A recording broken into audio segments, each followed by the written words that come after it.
Romantic और मज़ेदार हिंदी कहानियाँ सबसे पहले देखने के लिए आप हमारे चैनल को सब्सक्राइब कर लीजिए और पास में ही लगे बेल आइकन को भी दबा दीजिए। राकेश ने कार रोकी और उतरकर सलोनी के घर का दरवाजा खटखटाया। सलोनी ने दरवाजा खोलते ही कहा, नमस्ते जीजा जी। नमस्ते, राकेश ने आंगन में घुसते हुए कहा। क्या हाल है सलोनी? बस आपका ही ख्याल दिल में है, मुस्कुराते हुए सलोनी ने कहा। कमरे में आकर एक कुर्सी पर बैठते हुए राकेश ने पूछा, मामी जी दिखाई नहीं दे रही है, कहीं गई है क्या? कल पास के गांव में गई थी, वे 1 घंटे में आ जाएगी। कुछ देर पहले माँ का फ़ोन आया था। आप बैठो, तब तक मैं आपके लिए चाय बना देती हूँ। राजन तो स्कूल गया होगा। हाँ, वह भी 2 बजे तक आ जाएगा, कहते हुए सलोनी जाने लगी। सुनो सलोनी। हाँ कहो, सलोनी ने राकेश की तरफ देखते हुए कहा। राकेश ने उठकर सलोनी को अपनी बाहों में भरकर चूम लिया। सलोनी ने कोई विरोध नहीं किया। कुछ देर बाद वह रसोई में चाय बनाने चली गई। राकेश खुशी के मारे कुर्सी पर बैठ गया। राकेश की उम्र 35 साल थी, सांवला रंग, 30 के नैनक्स।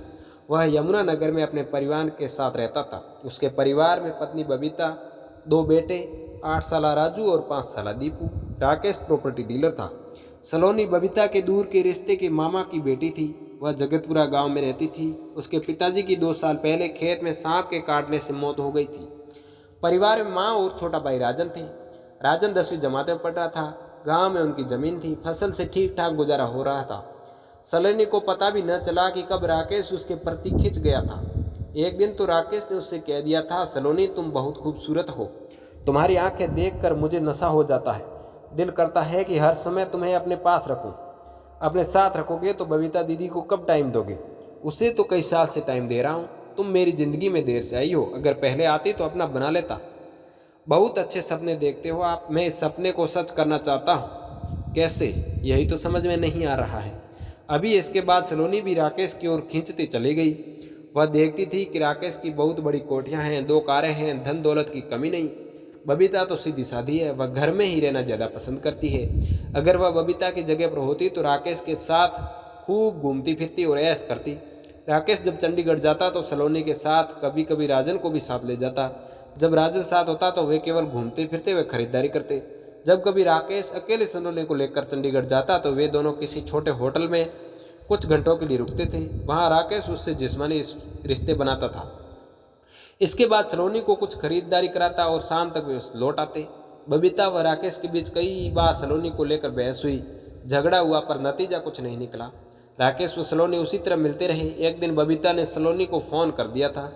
सलोनी, वो तुझे शर्म नहीं आती जो अपनी बहन का घर उजाड़ रही है? कभी भी चंडीगढ़ चली जाती है घूमने के लिए। मैं अपने जीजा की साली हूँ। साली आधी घरवाली होती है। आधी घरवाली जीजा के साथ नहीं जाएगी तो फिर किसके साथ जाएगी? आधी नहीं तो पूरी घरवाली बनने की सोच रही है। दीदी, मेरी ऐसी किस्मत कहाँ। और हाँ, मैं जीजा जी को बुलाने नहीं जाती, वे ही आते हैं मेरे पास। तुम उनको रोक लो ना, सलोनी ने कहा था। सलोनी की माँ भी ये सब जानती थी, पर वे मना नहीं करती थी, क्योंकि राकेश सलोनी पर खूब रुपए खर्च कर रहा था। सलोनी कमरे में चाय व खाने का कुछ सामान लेकर लौटी। चाय पीते हुए राकेश ने कहा, चंडीगढ़ जा रहा हूँ, एक पार्टी से बात करनी है। मैंने सोचा कि तुम्हें भी अपने साथ ले चलूँ। आपने फ़ोन भी नहीं किया अपने आने का। मैंने सोचा था कि आज फ़ोन न करके तुम्हें सरप्राइज़ दूँ, तो मिल गया ना सरप्राइज़। माँ भी नहीं है, सुना घर छोड़कर मैं कैसे जाऊँगी? कोई बात नहीं, मैं मामी जी के आने का इंतज़ार कर लेता हूँ, मुझे कौन सी जल्दी है। तुम ज़रा मामी जी को फ़ोन मिलाओ। सलोनी ने फ़ोन मिलाया। घंटी तो जाती रही, पर जवाब नहीं मिला। पता नहीं माँ फ़ोन क्यों नहीं उठा रही है, सलोनी ने कहा। कोई बात नहीं, मैं थोड़ी देर बाद चला जाऊँगा। अब चंडीगढ़ तुम्हारे बिना जाने को मन नहीं करता। अगर तुम आज न जा पाई तो 2 दिन बाद चलेंगे। राकेश ने सलोनी की ओर देखते हुए कहा। कुछ देर बाद सलोनी की माँ आ गई। वे राकेश को देखकर बहुत खुश हुई और बोली, और क्या हाल है बेटा? बच्चे कैसे हैं? बबीता कैसी है? कभी उसे भी साथ लेकर आया करो। वह तो कहीं आना जाना पसंद ही नहीं करती मामी जी, पता नहीं कैसी आदत है बबीता की, कहकर मामी ने मुंह बिचकाया। मामी जी, मैं चंडीगढ़ जा रहा हूँ, सलोनी को भी साथ ले जा रहा हूँ। ठीक है बेटा, शाम को जल्दी आ जाना। सलोनी तुम्हारी बहुत तारीफ करती है कि मेरे जीजा जी बहुत अच्छे हैं, वे मेरा बहुत ध्यान रखते हैं। सलोनी भी तो किसी से कम नहीं है, राकेश ने मुस्कुरा कर कहा। कुछ देर बाद राकेश सलोनी के साथ चंडीगढ़ पहुंच गया। एक होटल में कुछ घंटे मस्ती करने के बाद वे रोज गार्डन और उसके बाद झील पहुंच गए। शाम हो चुकी, वापस नहीं चलना है क्या? सलोनी ने झील के किनारे बैठे हुए कहा। जाने का मन नहीं कर रहा है। क्या सारी रात यहीं बैठे रहोगे? सलोनी के साथ तो मैं कहीं भी सारी उम्र रह सकता हूँ।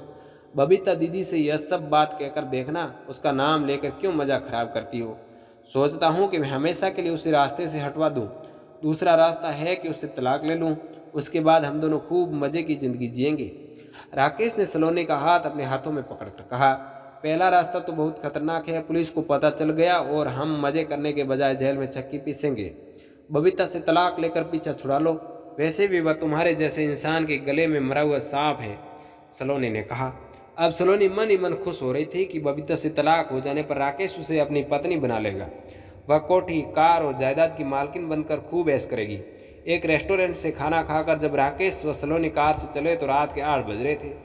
राकेश ने बबीता व सलोनी के माँ को मोबाइल फोन पर सूचना दे दी थी कि वे 2 घंटे में पहुंच रहे हैं। रात के 12 बज गई। राकेश व सलोनी घर नहीं पहुंचे तो माँ को चिंता हुई। माँ ने सलोनी के मोबाइल फ़ोन का नंबर मिलाया, फ़ोन पहुंचे बाहर है, सुनाई दिया। राकेश का नंबर मिलाया, तब भी यही सुनाई दिया। कुछ देर बाद बबीता का फ़ोन आया, मामी जी, राकेश अभी तक चंडीगढ़ से नहीं लौटे, वे आपके पास सलोनी के साथ आए हैं क्या? उन दोनों का फ़ोन भी नहीं लग रहा है, मुझे तो बड़ी घबराहट हो रही है। घबराहट तो मुझे भी हो रही है बबीता, चंडीगढ़ से यहाँ आने में 2 घंटे भी नहीं लगते। सोचती हूँ कि कहीं जाम में न फंस गए हो, क्योंकि आज कल पता नहीं कब जाम लग जाए। हो सकता है कि वे कुछ देर बाद आ जाए, मामी ने कहा। पता नहीं क्यों मुझे डर लग रहा है, कहीं कुछ अनहोनी न हो गई हो। डर मत बबीता, सब ठीक होगा, मामी ने कहा, जबकि उनका दिल भी बैठा जा रहा था। पूरी रात आंखों आंखों में कट गई, पर राकेश व सलोनी वापस घर नहीं लौटे। सुबह पूरे गांव में यह खबर फैल गई कि कल दोपहर सलोनी और राकेश चंडीगढ़ गए थे। रात लौटने की सूचना देकर भी नहीं लौटे, उनका कुछ पता नहीं चल रहा है। बबीता व मामी के साथ 3-4 पड़ोसी थाने पहुंचे और पुलिस को मामले की जानकारी दी। पुलिस ने रिपोर्ट दर्ज कर ली। पुलिस इंस्पेक्टर ने बताया, रात चंडीगढ़ से यहाँ तक कोई हादसा नहीं हुआ है, यह भी हो सकता है कि वे दोनों कहीं और चले गए हों। खैर, मामले की जांच की जाएगी। आपको कोई बात पता चले या कोई फ़ोन आए तो हमें ज़रूर सूचना दे देना। वे सभी थाने से लौट आए। दिन बीतते चले गए, पर उन दोनों का कुछ पता नहीं चल सका। जितने मुँह उतनी बातें, वे दोनों तो एक दूसरे के बिना रह नहीं सकते थे। वे तो चंडीगढ़ मज़े करने के लिए जाते थे। राकेश का बस चलता तो सलोनी को दूसरी पत्नी बनाकर घर में ही रख लेता। सलोनी तो उसकी रखेल बनने को भी तैयार थी। सलोनी की माँ ने तो आंखें मूंद ली थी, क्योंकि घर में जो माल आ रहा था, नहीं तो वे अब तक सलोनी की शादी न करा देती। 2 महीने बीत जाने के बाद भी जब राकेश और सलोनी का कुछ पता नहीं चला तो सभी ने यह समझ लिया कि वे दोनों किसी दूसरे शहर में जाकर पति पत्नी की तरह रह रहे होंगे। अब वे यहाँ कभी नहीं आएंगे। 1 साल बाद उस इलाके की 2 लेन की सड़क को चौड़ा करके 4 लेन के बनाए जाने का प्रदेश सरकार की ओर से आदेश आया तो बहुत तेजी से काम शुरू हो गया। 2 साल बाद एक दिन सड़क किनारे मशीन द्वारा जमीन की खुदाई करने का काम चल रहा था तो अचानक मशीन में कुछ फंस गया। देखा तो वह एक सफ़ेद रंग की कार थी, जिसका सिर्फ ढांचा ही रह गया था। उस कार में 2 नरकंकाल भी थे। कार की नंबर प्लेट बिल्कुल साफ साफ पड़ी जा रही थी। देखने वालों की भीड़ लगी। पुलिस को पता चला तो पुलिस इंस्पेक्टर व कुछ पुलिस वाले भी वहां पहुंच गए। कार की नंबर प्लेट का नंबर पढ़ा तो पता चला कि वह कार राकेश की थी। वे 2 नरकंकाल राकेश व सलोनी के थे। बबीता, सलोनी की माँ व भाई भी वहां पहुंच गए। वे तीनों रो रहे थे। पुलिस इंस्पेक्टर के मुताबिक उस रात राकेश व सलोनी कार से लौट रहे होंगे। पहले उस जगह सड़क के किनारे बहुत दूर दूर तक दलदल भी हो सकता है कि कार चलाते समय नींद में या किसी को बचाते हुए या किसी दूसरी वजह से उनकी कार इस दलदल में जा गिरी। सुबह तक कार दलदल में पूरी तरह समा गई, किसी को पता भी नहीं चला। धीरे धीरे यह दलदल सूख गया। उन दोनों की कार में ही मौत हो गई। अगर सड़क न बनती तो किसी को भी पता भी नहीं चलता कि वे दोनों अब इस दुनिया में नहीं हैं। दोनों के परिवारों को हमेशा यह उम्मीद रहती थी कि शायद कभी वे लौट कर आ जाएं, पर अब सभी को असलियत का पता चल गया कि वे दोनों लौटकर घर क्यों नहीं आए। अब बबीता व सलोनी की माँ के सामने सब्र करने के अलावा कुछ नहीं बचा था।